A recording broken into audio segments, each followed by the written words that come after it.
Good afternoon, everyone, and welcome to another episode of The Vantage Point. I am Lisa Hamilton. This afternoon, we're speaking with Mr. Mitra Ramkumar. He is the president of the Tourism and Hospitality Association of Guyana, otherwise known as THAG, and today he'll be updating us on some of the efforts of THAG to increase tourism in Guyana and make Guyana a place that more persons want to come to. So, welcome, Mr. Ramkumar. And as we begin, I'd like you to tell the viewers a bit about how you got into THAG and why it is that you have a passion for tourism. Okay. First of all, thank you for having me. And let me start by saying Happy Tourism Awareness Month. And we're celebrating this year's Tourism Awareness Month under the theme, Tourism is a Force for Good. Okay. And so with that, let me get into your question now on why did I find tourism as an industry or a sector to be attractive, and why I end up, because my history and background is finance. I'm the CFO of Roraima Airways, but working initially my first job was with the government. I worked with the then National Parks Commission, which had a responsibility for Kaiecho National Park. And so from the very early stages, I had already had an inclination and a liking for tourism. And then I started working with Roraima, which is a complete travel and tourism company, but in the area of finance. The thing with tourism in Guyana and what we are promoting is sustainable tourism. And so I have spoken extensively about tourism being an industry that has a triple bottom line effect. And that is my main reason for having the passion that I have for this industry, because I don't believe that enough understanding of this sector is there. So I'm trying to change that and change the narrative that tourism is in no way being an industry that makes you any way to be seen as subservient or subservice. It actually asks you to be a patriot, to be proud of your country, and to know your country's geography, to know and to travel and to experience your own and love your own. And so I believe that is a narrative I would like to change. Coming back on the triple bottom line effect of tourism, which is people, planet, and profits.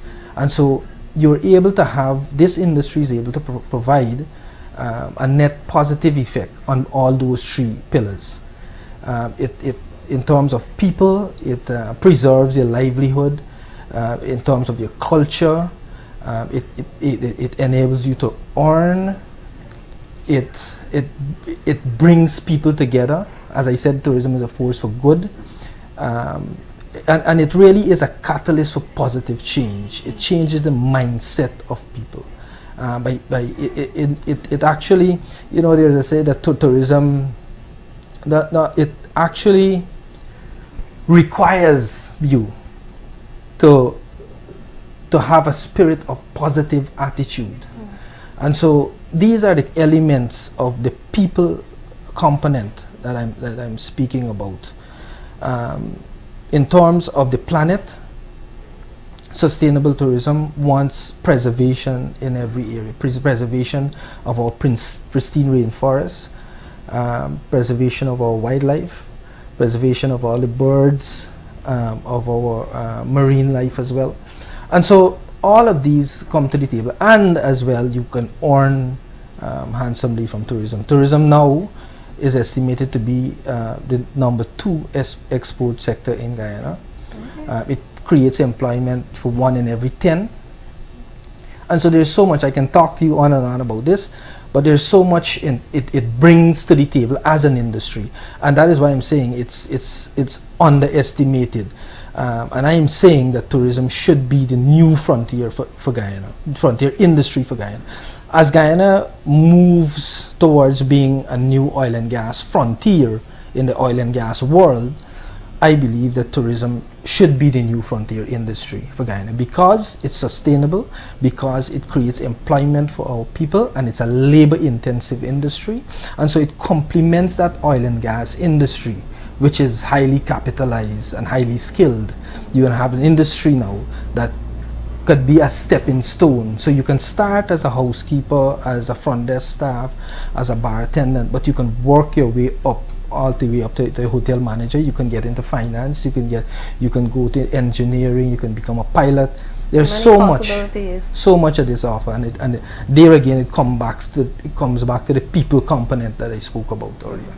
And how long have you been president of THAG? This is my second term. Okay. And recently Guyana would have won numerous awards. Can you just refresh the mind of the public on some of these areas that we've been excelling in? Yes, quite recently in London, where we had the World Travel Market from the 4th to the 6th of November. At that event, we won the silver medal in Best in Adventure, a very prestigious award. And so that's the most recent one. But you would know that we are also the #1 ecotourism destination. Yeah. We got that at ITB Berlin.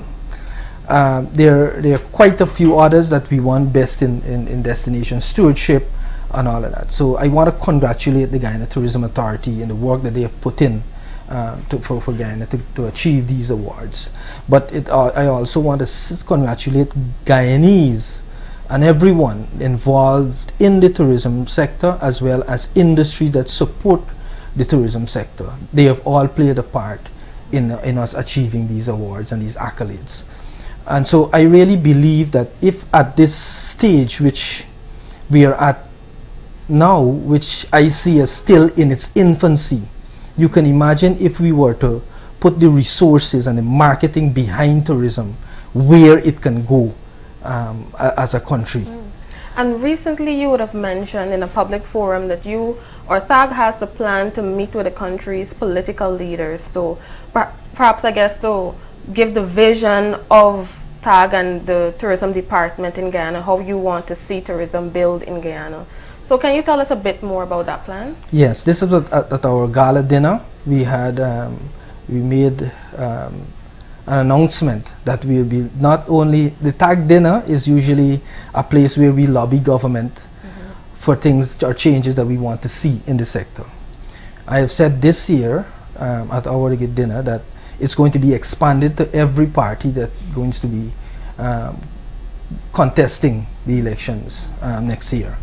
The reason for that is that we want to know what their position is on a number of issues regarding tourism, how they see tourism, and I outlined the areas under the 3 pillars, which is people, planet, and profits. And so, if you were to look at what tourism is asking you to do, it wants you to elevate people and preserves people culture. It wants you to have better infrastructure, a cleaner city, preserve the environment. And if you were to look at all of these things, shouldn't we want these things for ourselves? We should. So we want to be able to meet with our political leaders to get their position before the elections, to say how are you going to move this country forward in the next 5 years, and how do you see yourself on certain issues, like for example the ban on single-use plastics. What is your take on the ban on the wildlife trade and commercial use of wild meat, because it's an extractive thing, and it damages what we have and what our tourism product is all about. And so these are a number of issues that we want to bring to the table. We want to know, would you be having a minister of tourism, a dedicated ministry, because of the amount of work that this industry requires? All of those things, we have a number of issues that we will want to cover. And do you know how soon you plan to meet or begin meeting with these political leaders? I would say probably early in the new year, because we're getting into the festive season, and I would hope for it to happen before, but if not, very early in the new year. Okay. And as you mentioned, tourism gives the country a lift altogether. But how is THAG dealing with the challenge of, we have a big issue with garbage in Guyana, and also certain cultures like the minibus culture and the way we keep our markets, etc. What are some of the efforts that are being put into changing the way we do things in Guyana? Right. It starts with plugging that mindset and messaging, and to say that how it really if someone comes and they see, you know, you throw stuff out on the road, you know, it really sends a message and a signal. So I believe education, it starts with education, but it also requires enforcement, and I believe it needs to be enforced very rigidly. It should not and must not be tolerated.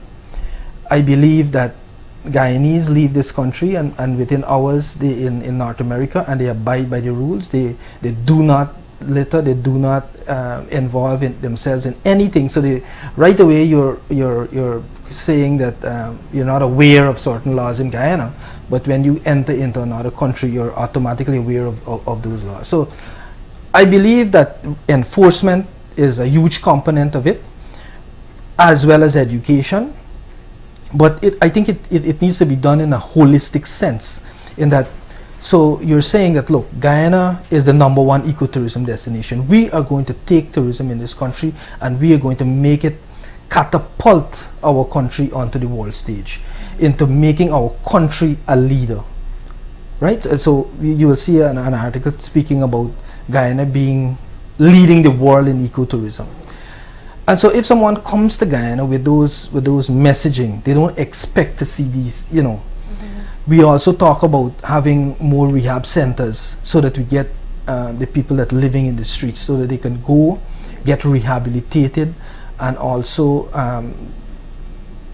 it's a way of them getting into, it's not just a shelter, it's a way of them rehabilitating and then reintegrating into society. Giving them and employment. We are saying, exactly, okay. And we are saying that the tourism industry will create employment for those people. So they can come into housekeeping, they can go and do tour guide, they can become a bird guide.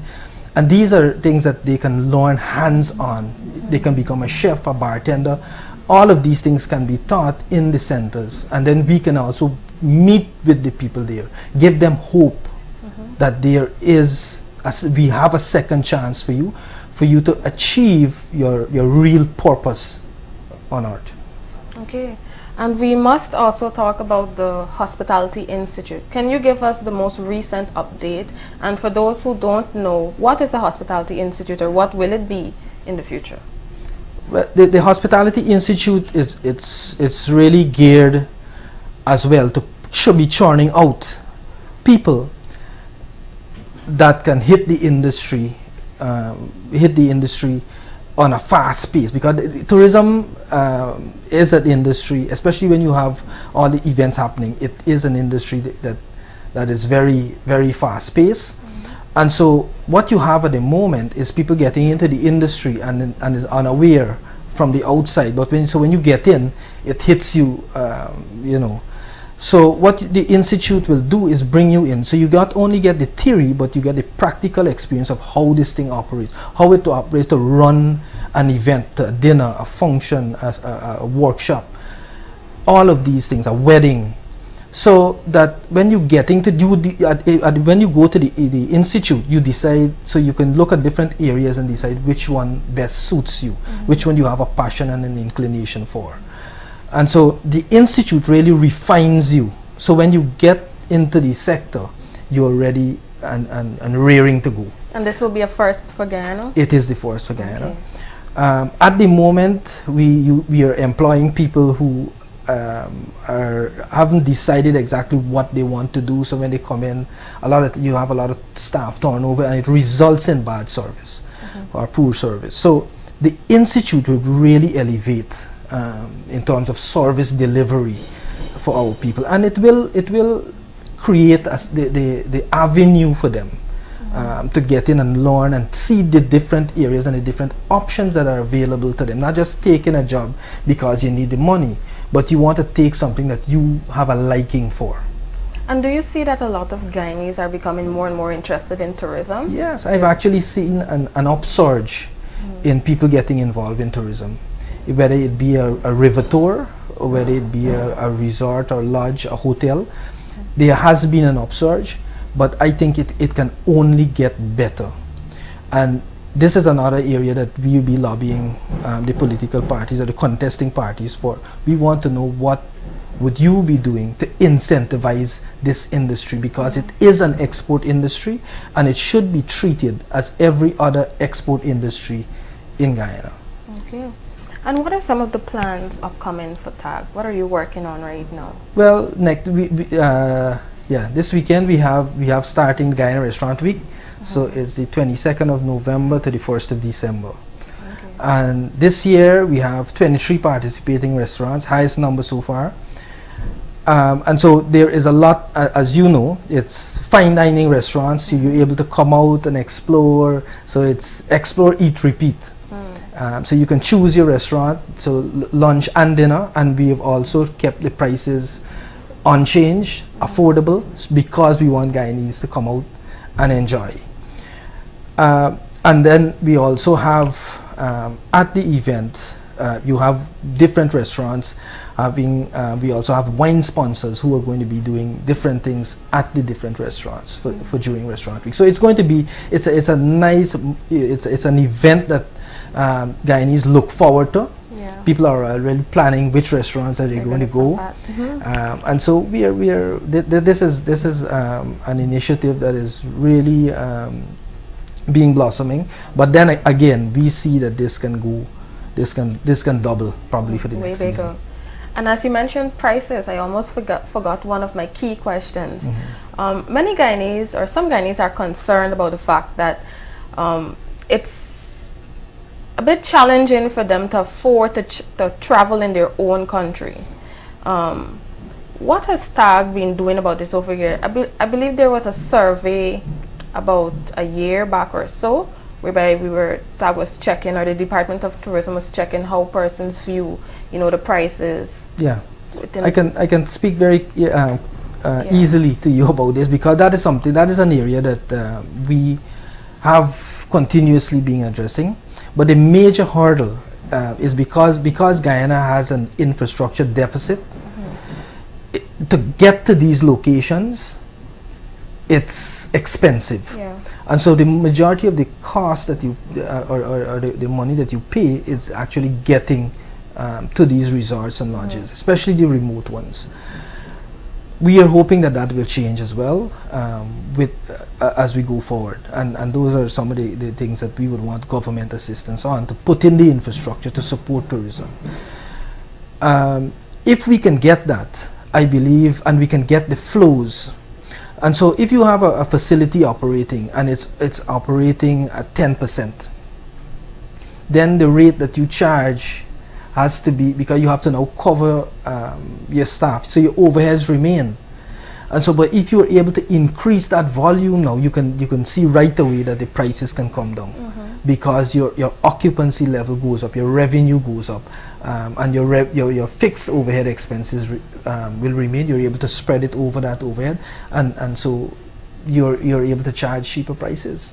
And in some countries in the Caribbean that I've visited, I've noted that there are different prices. There's a price for locals and a price for international persons. Are we looking to implement that soon in Guyana? Yes, we are. If it isn't we have been working on that, because what we want to do is, when we implement it, it must be across the board, so that there's a local rate for all operators, right? So we want to get the buy-in of everyone before we launch it. But coming back to the affordability thing, and I remember I was talking to you about the river tours and stuff. Those river tours, you can do a river tour, Essequibo river tour, for less than 14,000, and it takes you to up the Essequibo. You go to Fort Island, Saxacali Beach, Barcara Falls, and you can touch a few of the resorts. You can touch Bartica, all of that in one day. You get a nice lunch, and you can do it for that price, for let's say less than $70 US. So I believe the affordability component is being worked on by our members. Now you can also do a river tour in the Demerara River up to Watuka House, and come back. That is an amazing trip. So, and this is also an affordable trip. So we're getting there, but it's a working progress, and I believe if we all work together, we can be able to achieve our goals. Okay. And finally, if you were to give a message to Guyanese out there, we know, I don't know the number, but I'm sure there are a lot of Guyanese who perhaps has never been in the interior. They spent all of their lives in the coastal region. They don't know of this great #1 eco destination that it's been heralded in other places around the world. So if you were to describe the beauty of Guyana, describe some of the places that you've seen and encourage Guyanese to visit them, what would you say? I would say Guyana is a paradise, in that you can come into the city, and we spoke about cleaning up our city and making it into the garden city. And so I will talk to you, I'll answer this question in how we operate our tours. And so when you get into Guyana, you come into this garden city that functions like an ecosystem, that is clean, that everything that you do is sustainable, and it functions like an ecosystem. This is my view on how it should be, right? And then so you spend a night, and then you go out into where the jewel is. So let's say you go to Ramkumar, or you go to Kaichor Falls, and I'm telling you, it's breathtaking. If you were to go on a trip to Kaichor, when you land at Kaichor and you are going to that falls through that Kaichor National Park, you're amazed by the things that you will see, the flora and the fauna. You have the golden frog, and these. It's such an amazing experience going through that walk. But as you're going to the falls, you hear the roar and the massiveness, and you think of it really is a spiritual experience. Think of Mother Nature and the power of the Creator. And so that experience you really can't pay for, in my view. You go, and this is just one place in Guyana, Kaichor Falls. And if you were to go into Ramkumar, you do the canopy walkway, where you're seeing you're 1,000 feet, or I forget the exact number, but you're above the trees, and you're looking at you're hearing the howl of monkeys and the birds, and it really is an amazing experience. Then you go onwards, and you can go to a number of facilities as you go through Ramkumar. And then when it's all of a sudden you're out into an area of grand savanna. It is such an amazing experience. I went one time to Manari Ranch, and coming back from this ranch, I said, okay, I'm going to go to the back of the pickup. As we were leaving that ranch in the night, coming back, and you look up, it's just this array of stars and the moonlight. I'm telling you, it's an experience. You feel it as though you're somewhere in Africa. So this country offers you unique experiences in each region, right? And that is what makes us so special. What makes us special as well is because we are a land of 6 people. So we have a diverse culture that is all in the mix. So you can come and have a taste of these cultures, in the food, in our dress, and all of that. So all of these are more reasons why I say that tourism should be the new frontier industry for Guyana, because it will create employment for all our people. We will all do better, we will all live better, we will all keep our environment, we will keep our rainforest, our pristine rainforest, which is being destroyed by the world today.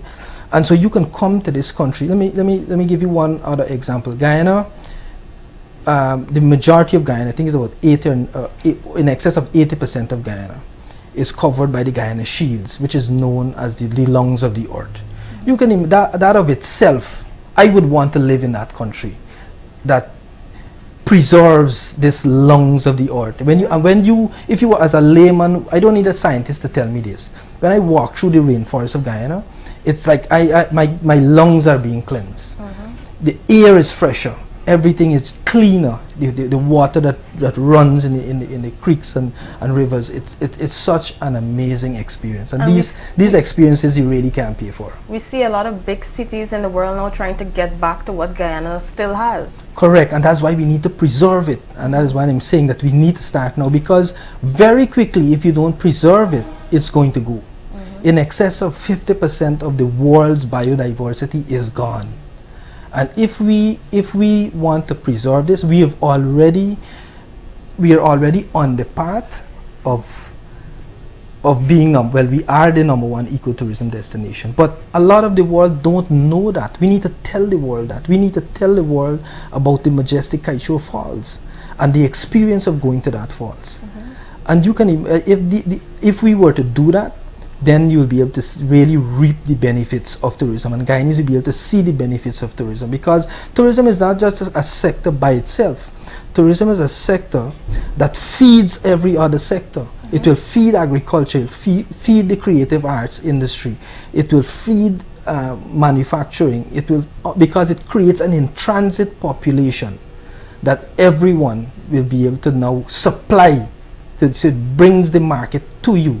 And if you were to ask farmers what is the major hurdle or the major challenge, is access to market. Tourism will bring that market to you. And so I can sum this up all by saying to you that tourism should be used as a catalyst for positive change, and it should be used as well as a tool for mobilizing all stakeholders to work together for national development.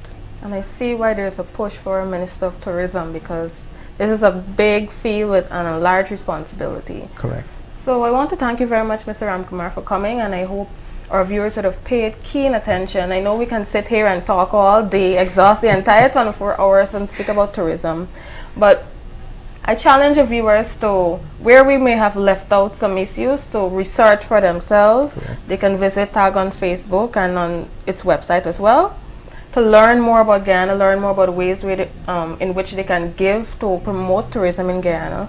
And before, we must speak about the fund. Yes. Can you this is a tourism development fund Yes. that THAG has started. It was started under our previous president, Sean McGrath, who has been the biggest supporter of the tourism development fund. At the moment, we are about 6 million in the fund. And so this fund was established to be able to do things for tourism, the tourism industry. So you're doing it for the entire industry in terms of product development, in terms of training, and marketing. So for these 3 areas. So we are also looking at getting some of the bigger properties on board with this fund. And so with this fund, we can be able to do some as well, because we don't want to look in the direction of government for everything. We want them to put in the infrastructure, have the enabling environment, but we want to do stuff as well. We want to move things and get things done, create initiatives, and be able to move the sector forward. And if I'm explaining the fund right, it's when visitors visit certain lodges and hotels, they pay, or they donate, $1 US towards the fund per night, and it adds up. It adds up. It really adds up. Yeah. Okay. If we once we are able, and this fund can double and triple very quickly as well. And other destinations have such fund.